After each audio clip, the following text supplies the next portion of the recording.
السلام علیکم ورحمۃ اللہ وبرکاتہ۔ بہت سارے لوگ آج بھی ایسے ہیں جنہیں دین کی بنیادی معلومات حاصل نہیں ہے، اور انہی معلومات کے حاصل نہ ہونے کی وجہ سے وہ اپنی عبادتوں میں کمزور رہ جاتے ہیں۔ ان کی نمازیں درست نہیں ہوتی، اور دیگر جو عبادتیں جن کی بیس طہارت اور پاکی، نظافت اور صفائی پر ہوا کرتی ہے، اس صفائی کے مکمل علم حاصل نہ ہونے کی وجہ سے صفائی صحیح طور پر ہو نہیں پاتی ہے، اور نمازیں اور دیگر عبادتیں بھی درست نہیں ہوتی ہے۔ اس لیے ایسے لوگوں کے لیے انشاءاللہ ہم بیسک دینی کورس شروع کرنے جا رہے ہیں۔ آج کا جو کورس ہے، اس کورس کی ابتدا کرتے ہوئے سب سے پہلے طہارت کے مسائل آپ کے سامنے بیان کیے جائیں گے، جن میں بیسک اور بنیادی مسئلہ ہوتا ہے ہمارا غسل صحیح ہونا ضروری ہے۔ تو غسل صحیح ہونے کے لیے کیا کیا چیزیں ضروری ہے، فرائض کیا ہے، سنتیں کیا ہے، ان تمام چیزوں کو بہت آسانی کے ساتھ اور بہت ہی اطمینان کے ساتھ بیان کیا جائے گا، اور انشاءاللہ ان مسائل کے اسکرین شاٹ آپ کی اسکرین پر بھی لگا دیے جائیں گے تاکہ سمجھنے میں آسانی ہو۔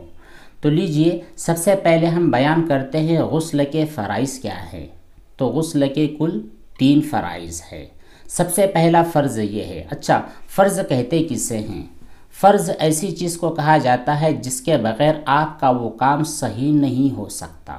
تو غسل میں کل 3 فرائض ہیں، مطلب یہ ہے کہ جب تک یہ 3 چیزیں پوری نہیں ہوتی ہے اس وقت تک آپ کا غسل صحیح نہیں ہوتا ہے، جن میں سب سے پہلا فرض یہ ہے اس طرح کلی کرنا کہ پانی سارے منہ میں پہنچ جائے۔ کلی کرنا یہ ہے غسل کا فرض نمبر 1۔ کلی کرنا ہے، آپ اچھی طرح اپنے چلو میں پانی لے لیں، یا پھر آپ کے پاس جو بھی مگا وغیرہ ہے اس میں پانی لے کر، یا گلاس ہے اس میں پانی لے کر منہ میں ڈالیں، اچھی طرح گھما لیں اور تھوک دیں۔ اگر آپ کو روزہ ہے تو ایسی صورت میں غرارہ نہیں کرنا ہے، روزہ نہیں ہے تو پھر غرارہ کرنا ہے، اور اگر آپ نے غرارہ نہیں کیا روزہ نہ ہونے کی صورت میں صرف کلی کی، تب بھی آپ کا غسل صحیح ہو جاتا ہے۔ یہ ہے فرض نمبر 1۔ دوسرا فرض ناک میں پانی کو ڈالنا، اس طرح پانی ڈالنا کہ جو ناک کا نرم والا حصہ ہے وہاں تک پانی پہنچ جائے۔ جو ناک کا نرم والا حصہ، یہ جو نرم والی ہڈی ہوتی ہے وہاں تک پانی کا پہنچانا ضروری ہے۔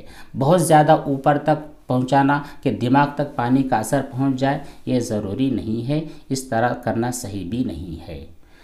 اس کے بعد جو تیسرا فرض ہے وہ یہ ہے کہ پورے بدن کو اس طرح پانی سے دھو ڈالنا کہ کوئی بھی جگہ باقی نہ رہے۔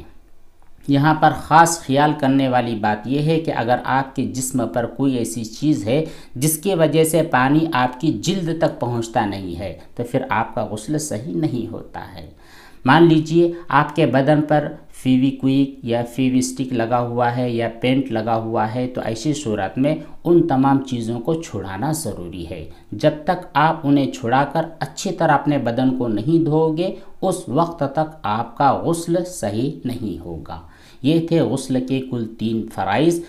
اللہ تعالیٰ کی ذات سے امید ہے کہ آپ ان تینوں فرائض کو اچھی طرح سمجھ لو گے اور یاد رکھو گے، اور جو اپنی نسل ہے، اپنے جو بچے ہیں ان کو بھی انشاءاللہ آپ سمجھاؤ گے۔ اب اگلا جو سبق ہوگا وہ غسل کی سنتوں کا ہوگا۔